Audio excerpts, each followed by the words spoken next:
Dari Mami Joshua. Pertanyaannya, selamat malam Pak Pendeta. Saya mau bertanya, bisakah Roh Kudus pergi dari kita? Mohon penjelasannya, terima kasih. Silakan Pendeta. Terima kasih. Terima kasih untuk pertanyaan yang sangat-sangat indah, sangat dalam ya. Dan sangat pentinglah pertanyaan ini. Coba kita buka kitab kita dalam 1 Samuel pasal yang ke-16. 1 Samuel pasal yang ke-16, kita baca ayat yang ke-14. Ayat 14, tetapi roh Tuhan telah mundur daripada Saul dan sekarang ia diganggu oleh roh jahat yang daripada Tuhan.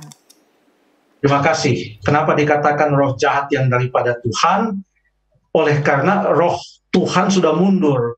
Jadi karena roh Tuhan sudah mundur, itulah yang menyebabkan roh jahat itu datang. Sehingga disebutkan roh jahat dari Tuhan. Padahal Tuhan bukan sumber roh jahat.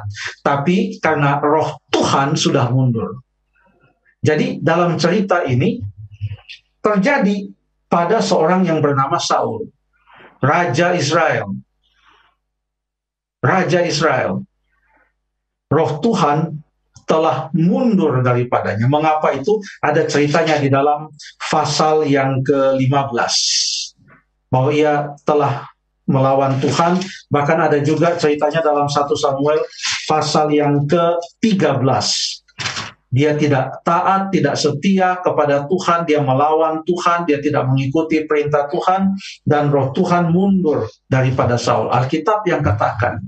Jadi kalau ditanya, apakah Roh Kudus bisa pergi dari kita? Bisa. Dia mundur dari kita? Bisa. Dan apa yang akan terjadi kalau Roh Kudus itu meninggalkan kita? Ada. Coba kita baca Yohanes 16 ayat yang ke-8. Ini mesti agak cepat ganti-gantian, Valisa dan Ellen. Apa yang akan terjadi bila mana Roh Kudus meninggalkan kita? Yohanes 16 ayat yang ke-8 Pendeta. Ya. Dan kalau ia datang, ia akan menginsafkan dunia akan dosa, kebenaran, dan penghakiman. Terima kasih. Roh Kudus menginsafkan kita akan dosa. Jadi kalau Roh Kudus mundur daripada kita, siapa yang bisa menginsafkan kita? Kamu berdosa loh. Tidak ada. Wah, bahaya sekali kalau Roh Kudus mundur dari kita. Yang berikut adalah Yohanes 14 ayat yang ke-26. Yohanes 14 ayat 26.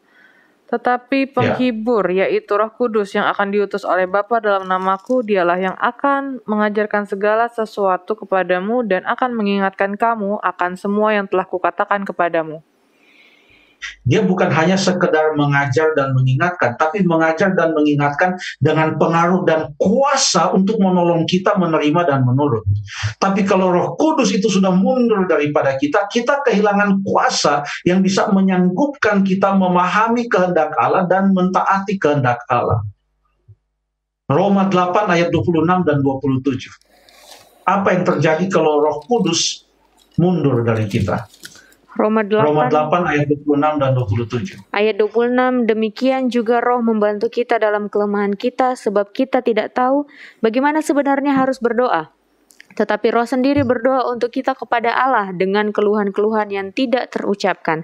Dan Allah yang menyelidiki hati nurani mengetahui maksud Roh itu, yaitu bahwa ia sesuai dengan kehendak Allah, berdoa untuk orang-orang kudus. Kalau Roh Kudus telah meninggalkan kita, mundur dari kita, siapa yang bisa menjalankan peranan untuk menolong kita dalam doa? Menyampaikan ungkapan-ungkapan yang tak terucapkan kepada Allah.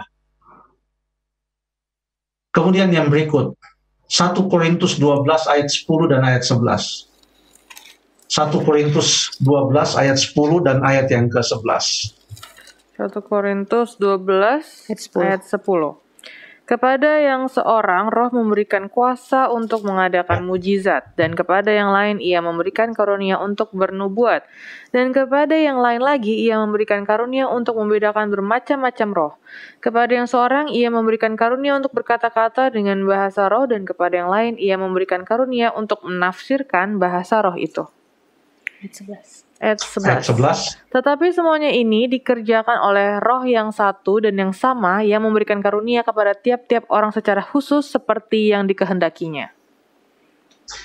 Inilah yang disebut dengan karunia rohani. Karunia rohani artinya sesuatu yang dapat dilakukan seseorang berupa talenta, bakat, kemampuan yang dikaruniakan oleh Roh Kudus kepadanya, sehingga apa yang ia lakukan itu membawa pengaruh untuk membawa orang boleh percaya kepada Tuhan. Membawa pengaruh, membawa sukacita, dan membawa pengaruh yang indah bagi banyak orang. Karena itu dikaruniakan oleh Allah. Dikaruniakan oleh Roh Kudus. Tapi kalau Roh Kudus telah meninggalkan kita, sekalipun kita bisa melakukan sesuatu, karena kita punya bakat dan talenta, atau kita terlatih punya skill, tapi itu sudah tidak punya kuasa lagi untuk bisa memberikan pengaruh yang sangat kuat bagi orang lain. Seperti kalau Roh Kudus menggunakan itu sebagai suatu karunia yang ia berikan kepada kita. Tadi ayat sudah kita baca bagaimana Roh Tuhan itu mundur dari Saul. Coba kita buka apa yang terjadi pada Saul setelah Roh Tuhan itu mundur daripadanya. Kita buka dalam 1 Samuel pasal yang ke-18. 1 Samuel pasal yang ke-18. 1 Samuel 18. Itu di dalam ayat yang ke-7. Ayat yang ke-6 dan ayat yang ke-7. Tetapi pada waktu mereka pulang, ketika Daud kembali sesudah mengalahkan orang Filistin itu, keluarlah orang-orang perempuan dan dari segala kota Israel menyongsong Raja Saul sambil menyanyi dan menari-nari, dengan memukul rebana, dengan bersukaria, dan dengan membunyikan gerincing. Dan perempuan yang menari-nari itu menyanyi berbalas-balasan, katanya, Saul mengalahkan beribu-ribu musuh, tetapi Daud berlaksa-laksa. Apa yang terjadi? Ingat, waktu itu, ini kan sudah di ayat yang pasal yang ke-18. Tadi di pasal 16 dikatakan Roh Tuhan mundur dari Saul. Apa yang terjadi? Di ayat yang ke-8, maka bangkitlah amarah Saul dengan sangat. Orang hanya menyanyi aja, sudah marah besar dia. Ada kecemburuan, ada iri hati. Baca ayat yang ke-9. Sejak hari itu maka Saul selalu mendengki Daud. Kenapa? Ingat, apa itu buah roh? Galatia 5 ayat 22. Buah roh adalah kasih, sukacita, keramahan, kelemah lembutan, pengendalian diri.